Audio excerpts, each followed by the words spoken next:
যদিও জামাত ইসলামী 5 দফা কর্মসূচি নিয়ে মাঠে নেমেছে।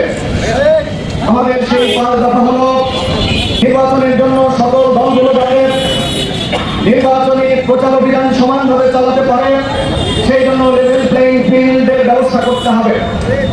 সাথে সাথে যেই কারণে 24-এর এই গণ অভ্যুত্থান ছাত্র জনতার এই বিপ্লব সংগঠিত হয়েছিল, এই ফ্যাসিস্টে বিদায় করার জন্য, এদেশের মানুষকে ফ্যাসিস্টের হাত থেকে মুক্ত করার জন্য, সেই ফ্যাসিস্ট যাতে আর ফিরে আসতে না পারে, সেই ফ্যাসিজম যাতে আর বাংলাদেশে কায়েম হতে না পারে, সেই জন্য নির্বাচনী ব্যবস্থায় এমন সংস্কার আনা প্রয়োজন যেখানে জনগণ তাদের ইচ্ছার প্রতিফলন ঘটাতে পারে।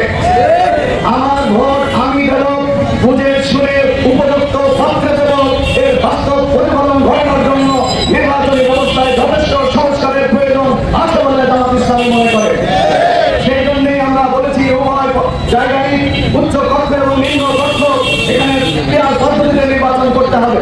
তা যদি না হয় যেভাবে নির্বাচনী ব্যবস্থাপনাকে ধ্বংস করা হয়েছে, ব্যালট বাক্স ছিনতাই, কেন্দ্র দখল, হারাহারি, মারামারি, রক্তাক্ত ইত্যাদির মাধ্যমে এই ক্রিয়া পদ্ধতি চালনা হলে আগামী নির্বাচন এগুলো হওয়ার সম্ভাবনা আছে বলে আমরা মনে করি।